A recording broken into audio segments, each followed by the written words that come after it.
Hello दोस्तों, आप सभी का आपके अपने यूट्यूब चैनल पे स्वागत है।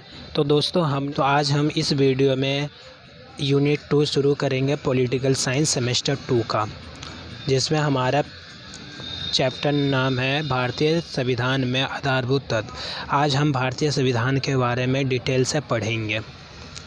तो हम सबसे पहले जब हमारा भारतीय संविधान की बात आता है तो आपको कुछ इम्पोर्टेंस नोट्स याद होने चाहिए। कुछ इम्पोर्टेंस जो पॉइंट होते हैं वो आपको याद होने चाहिए कि जो हमारा भारतीय संविधान है उसकी विशेषता से पहले हमें ये याद रखना चाहिए कि हमारा जो भारतीय संविधान है 26 जनवरी 1950 में लागू हुआ था, परंतु ये 26 नवंबर 1949 में बनकर तैयार हुआ था। इसके निर्माता कौन थे? इसका निर्माता डॉक्टर भीमराव रामजी अंबेडकर थे। इसमें कम से कम 300 के लगभग सदस्य संविधान सभा में मौजूद थे। ठीक, अब इन सब बातों को हम आगे डिटेल से करेंगे। तो हम सबसे पहले भारतीय संविधान की विशेषता के बारे में बात करते हैं। तो कुल मिलाकर कुछ इम्पोर्टेंस कुछ 8-9 विशेषता हैं जो हमारे किताब में दिए गए हैं। जैसा कि पहला, ये स्थानीय सरकार के बारे में बताती है, यानी पंचायत व्यवस्था के बारे में इसमें लिखा हुआ है। लिखित संविधान है, यानी कि दुनिया का सबसे बड़ा लिखित संविधान है ये। विस्तृत संविधान है, सबसे विस्तृत संविधान ये है। मौलिक कर्तव्यों के बारे में इसमें लिखा हुआ है, हमारे मौलिक अधिकारों के बारे में लिखा हुआ है। लोकतांत्रिक गणतंत्र के विषय में भी इसमें बताया गया है और राज्य के नीति निर्देश तत्व के बारे में भी इसमें बताया गया है। तो हम इसको एक एक करके डीपली से याद करेंगे। तो हमारा पहला आता है लिखित दस्तावेज। लिखित दस्तावेज से मतलब है हमारा आधुनिक लोकतंत्र देश, जैसा कि हमारे जो पूरे विश्व में जितने भी लोकतांत्रिक देश है, अमेरिका, ब्रिटेन, ऑस्ट्रेलिया, फ्रांस, चीन, जर्मनी की तरह भारत का भी एक लिखित संविधान है। मतलब इन सभी की तरह हमारा भारत का भी संविधान एक लिखित दस्तावेज है। ये नहीं कि पुराने राजा के शासनों की तरह ये राजतंत्र नहीं है, ये लोकतंत्र है जहाँ पे हमारा जो कानून है वो एक दस्तावेज में लिखा हुआ है। दूसरा पॉइंट हमारा आता है विस्तृत संविधान। आपको पता है कि भारतीय संविधान में 395 अनुच्छेद है, जबकि ये 400 से ऊपर ज़्यादा अनुच्छेद है, परंतु वर्तमान समय में 395 आप याद रखना। जिसे इसमें 22 भाग है और 12 अनुसूचियाँ हैं, जबकि अधिकतर देशों के संविधान इतने विस्तृत नहीं होते हैं। भारतीय राज्य की बहुसंस्कृतिवादी और बहुलतावादी चरित्र विस्तृत संविधान के लिए उत्तरदायी था। यानी कि आपको पता है भारत एक ऐसा देश है जहाँ पे किसी भी एक विशेष धर्म को अपनाया नहीं गया, एक किसी भी विशेष संस्कृति को अपनाया नहीं गया, यानी विशेष दर्जा नहीं दिया गया। यहाँ पे बहुसंस्कृतिवादी है, इसलिए भारत का जो संविधान है वो बहुत ही विस्तृत है। NEFA, ये इम्पोर्टेंस है, कभी कभी पेपर में पूछ लिया जाता है कि NEFA का फुल फॉर्म क्या है। तो इसका फुल फॉर्म है उत्तरी पूर्वी अभिकरण एजेंसी। हमारा तीसरा आता है संप्रभुता लोकतांत्रिक गणतंत्र। हमारा तीसरी विशेषता ये है कि भारत एक संप्रभुता वाले देश का महत्वपूर्ण उदाहरण है, जिसमें कि वास्तविक शक्ति जनता में निहित होती है। आपको पता है कि हर 5 वर्ष में जनता के द्वारा यहाँ पे सरकार का चुनाव होता है। जनता के हाथ में शक्ति होती है कि वो किसी भी सरकार को अपना सकता है, किसी भी सरकार को गिरा सकता है। आपको पता है कि 26 जनवरी 1950 को भारतीय संविधान लागू हुआ और पहला हमारा आम जो चुनाव था वो 1991-52 में पहला आम चुनाव हुआ था। और आप हमें कमेंट में बताइए कि इस चुनाव में किस पार्टी की कौन सी पार्टी विजेता हुई थी और कितने बहुमत से विजेता हुई थी, ये बताना है आपको हमारे कमेंट में। चौथा विशेषता हमारी आती है भारतीय राज्य की धर्मनिरपेक्षता की प्रकृति। आपको पता है कि भारत किसी भी एक धर्म को विशेष दर्जा नहीं देती है। भारत विभिन्न धर्म वाला एक देश है। भारत एक धर्मनिरपेक्षता की प्रवृत्ति वाला राज्य है, जिसमें कि सभी धर्मों को मानने वाले लोगों को सम्मिलित किया जाता है। ठीक, भारतीय संविधान में धर्मनिरपेक्षता शब्द को 42वें संविधान संशोधन द्वारा जोड़ा गया है। आपको पता है कि भारत है यहाँ पे किसी भी एक धर्म को विशेष दर्जा नहीं दिया गया। इसमें यहाँ पे विभिन्न धर्म वाले लोग रहते हैं, इसलिए ये धर्मनिरपेक्षता का पालन करती है। हमारा 5वां विशेषता आता है समाजवादी राज्य। समाज में गरीब एवं पिछड़े वर्गों की स्थिति में सुधार कर वास्तविक रूप से एक प्रासंगिक व्यवस्था कायम करना था। आपको पता है जब हमारा भारत आज़ाद हुआ था 1947 में, तो सबसे बड़ी कमजोरी थी भारत की अर्थव्यवस्था के साथ साथ यहाँ पे जो इतने भी गरीब लोग हैं, जितनी भी गरीब समाज थी, पिछड़े वर्ग थे, उनका विकास किस तरह से किया जा सकता है, इसको लेके सबसे बड़े चुनौती थी ये भारत के लिए। परंतु धीरे धीरे जैसे सरकार आती गई, बदलती गई, भारत का जो गरीबी समाज है वो सामान्य समाज के बराबर में आता गया। आपको पता है कि आज पिछड़े वर्ग, गरीब, जो ST OBC इन वर्गों में विभाजित हैं, उनको कुछ विशेष अधिकार, विशेष आरक्षण भी कई जगह दिए गए हैं कई विभागों में। छठा विशेषता हमारा होता है संविधान की सर्वोच्चता। भारतीय संविधान की सर्वोच्चता का प्रमाण सर्वोच्च न्यायालय द्वारा विभिन्न विवादों के मध्य से समय समय पर मिलता रहता है। जैसा आपको पता है कि जो भारत का सर्वोच्च न्यायालय है वो उसमें जितने भी विवाद होते हैं उसमें समय समय पर बदलाव देखने को मिलते रहते हैं। जैसे हम केशवानंद भारती बनाम केरल राज्य, जिसमें संविधान के संशोधन के संबंध में बात की गई, यानी कि यहाँ पे ये जो भारतीय संविधान है ये नहीं बताते कि अगर आप राज्य हो, सरकार हो, तो आप मतलब जनता की जो उनकी मांगे वो पूरी ना करो, ये नहीं है। आप अपनी मांगों को पूरी करने के लिए आप सर्वोच्च न्यायालय, उच्च न्यायालय भी जा सकते हैं अगर वो कानून के दायरे में आता है तो। 7वां विशेषता आता है संसदीय संप्रभुत्ता एवं न्यायिक सर्वोच्चता में समन्वय। भारतीय संविधान में बहुत बार संशोधन किए जा चुके हैं।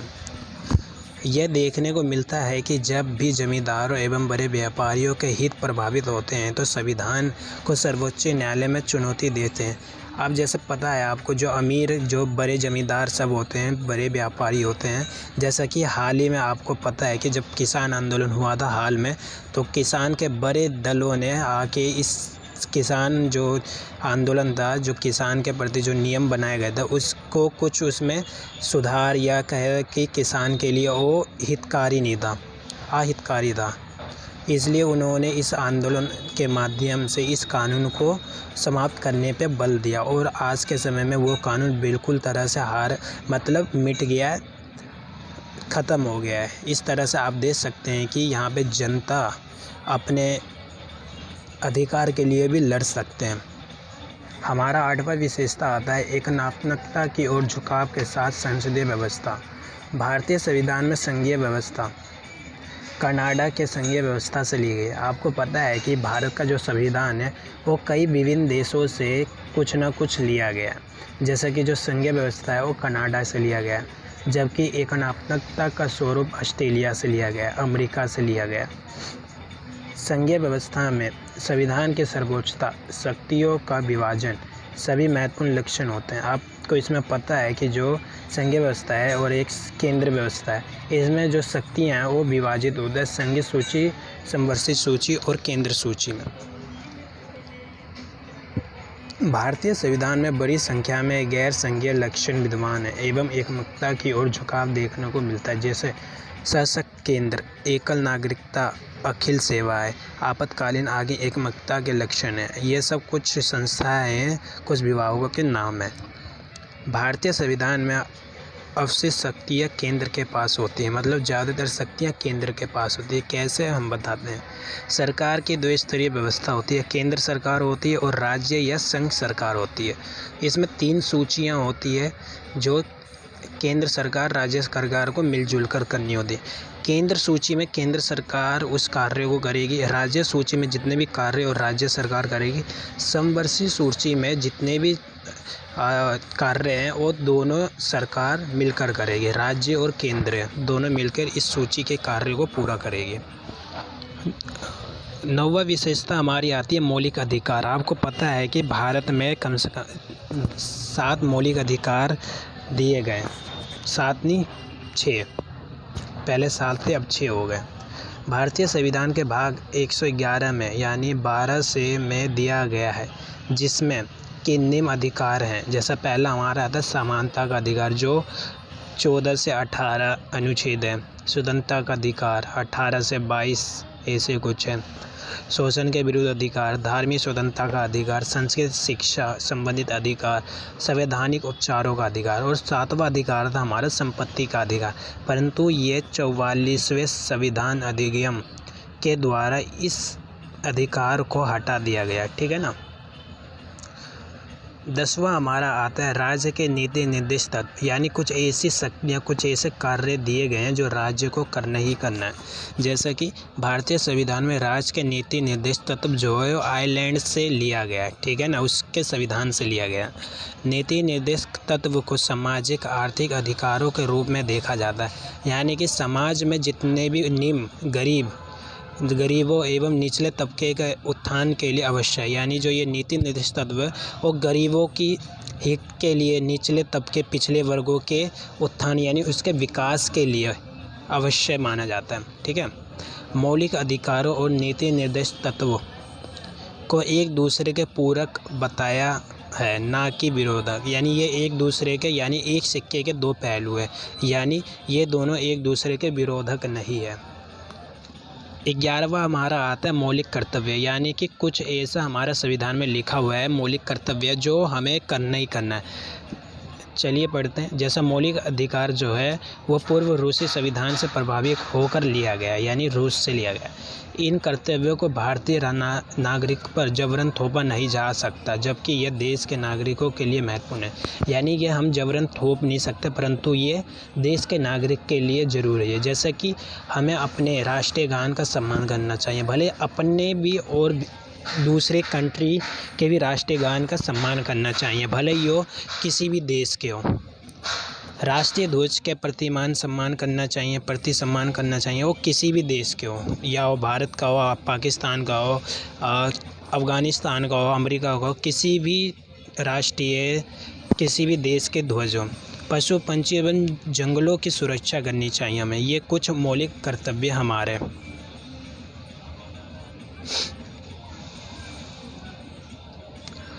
अब हमारा आता है स्थानीय सरकार या स्वशासन, ठीक है ना। ये हमें पता है कि 1942 के 73वें और 74वें, यानी 73वां हमारे जो संशोधन है वो गाँव से जुड़ा है, 74वां हमारा शहर से जुड़ा हुआ द्वारा त्रिस्तरीय स्थानीय सरकार की ओर ग्रामीण एवं शहरीय स्तर पर गठित किया गया है। यह विश्व की सबसे बड़ी स्वशासन सरकार है। जैसा कि सबसे पहले त्रिस्तरीय सरकार, यानी गांव में सबसे पहले जिला परिषद होता है, सबसे पहले ग्राम पंचायत होता है, दूसरे पे पंचायत समिति होती है, तीसरे पे जिला परिषद होता है, ठीक। हमारा नेक्स्ट पॉइंट आता है आलोचना। अब ऐसी तो बात नहीं है कि मतलब संविधान निर्माताओं ने कुछ गलतियाँ नहीं की हो, गलतियाँ भी हुई होगी निर्माण समय, उसी को उन्हीं जो उनके विपक्ष में थे उन्होंने आलोचना की होगी। आइए कुछ आलोचनाओं को हम ध्यान से पढ़ते हैं।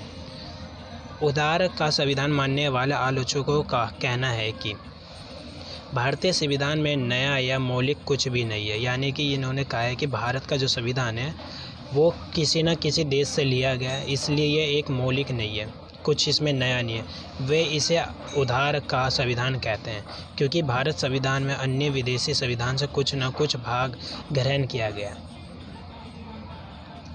दूसरा हमारा आता है आलोचकों के अनुसार भारत का संविधान अत्यंत विविधतापूर्वक बहुत जटिल है, जिसके कारण संविधान को नागरिकों के द्वारा समझा नहीं जा सकता। आपको पता है कि हमें भी आज तक संविधान के बारे में ज़्यादातर जो बातें हैं, ज़्यादातर जो उसमें जानकारियाँ हैं वो हमें आज तक पता नहीं है क्या उसमें लिखा गया। हमें बस स्कूली शिक्षा में जो बताया जाता है हम उसी को रट लेते हैं, और हमें बस इतना पता होता है कि भारत का संविधान 1950 में 26 जनवरी 1950 में लागू हुआ था। इसका निर्माता भीमराव अंबेडकर जी थे। बस इतना ही हमें पता रहता, 2-4 लाइन, बस इसके बारे में हमें ज़्यादा डिटेल से पता नहीं रहता।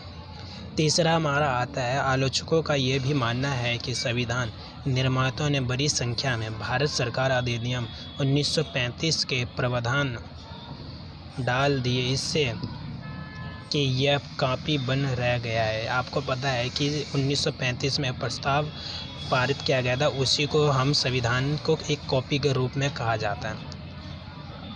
अब हमारा नेक्स्ट टॉपिक आता है आधारभूत संरचना। अब हम संविधान की संरचना के बारे में बात करते हैं। भारतीय संविधान निर्माताओं ने संविधान की बुनियादी सुविधा का वर्णन नहीं किया था, लेकिन कई व्याख्या के माध्यम से समय समय पर सर्वोच्च न्यायालय ने बुनियादी सुविधाओं की व्याख्या की, यानी इसमें सुधार भी किया गया। संविधान के किसी भी हिस्से को संशोधित करने का अधिकार संसद के पास है। संसद ही इसको संशोधित कर सकता है। संविधान के किसी भी हिस्से में संशोधन कर सकती है, जिससे प्रस्तावना और मूल अधिकार भी शामिल है, यानी इसमें प्रस्तावना में भी संशोधन किया जाता है और मूल अधिकारों में भी संशोधन किया जाता है। हालांकि यह संविधान की मूल संरचना को समाप्त नहीं कर सकता, नुकसान नहीं पहुंचा सकता। उदाहरण के लिए आप जानते होंगे इंदिरा गांधी ने जब 14 बैंकों का राष्ट्रीयकरण किया था, पितृपर्स का ख़त्म, यानी प्रीवी पर्स जो होता है, जो मतलब राजाओं को दिया जाता था, जहाँ तक मुझे लगता है, क्योंकि मैंने पढ़ा था पर ध्यान नहीं आ रहा, पर वो प्रीवी पर्स होगा ये। नेक्स्ट पॉइंट आता है हमारा परिणाम।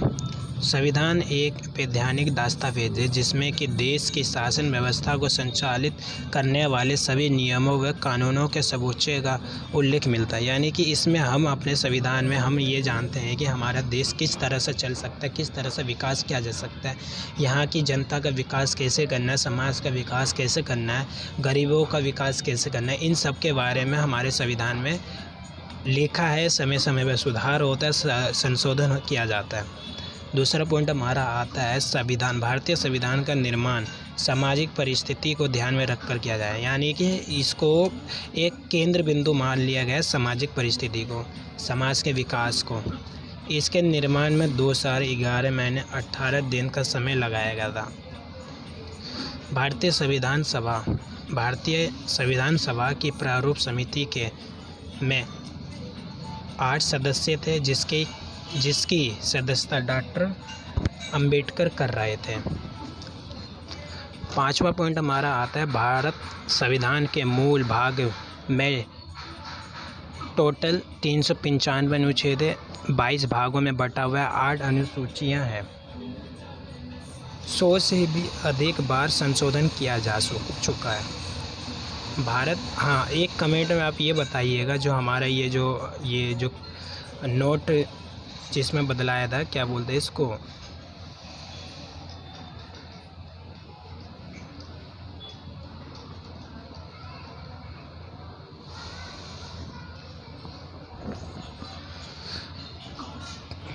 छठा हमारा आता है भारत का संविधान विश्व का सबसे बड़ा संविधान है। 7वां हमारा आता है अमेरिका का संविधान विश्व का सबसे छोटा संविधान है। 8वां हमारा आता है भारतीय समाज के अधिक विकसित होने के पीछे अधिक विभिन्नता शामिल है, यानी कि यहाँ पे विभिन्न धर्म वाले लोग हैं, विभिन्न भाषा वाले लोग हैं, विभिन्न संस्कृति वाले लोग हैं। 9 हमारा होता है भारतीय संविधान के मूल तत्व संप्रभुत्व, लोकतंत्र, गणतंत्र सभी की महत्वपूर्ण भूमिका है। एंड हमारा लास्ट पॉइंट है भारतीय संविधान का संरक्षण भी उच्चतम न्यायालय को ही माना गया है। तो ये हमारा सेकंड यूनिट का चैप्टर 1 हमारा कंप्लीट हो गया। एंड चैप्टर 2 हम अपने नेक्स्ट वीडियो में करेंगे। आई होप कि आपको ये टॉपिक अच्छे से समझ आई हो, और जो मैंने क्वेश्चन पूछे वो कमेंट सेक्शन में ज़रूर बताइएगा, इससे मुझे बेनिफिट मिलेगी और मैं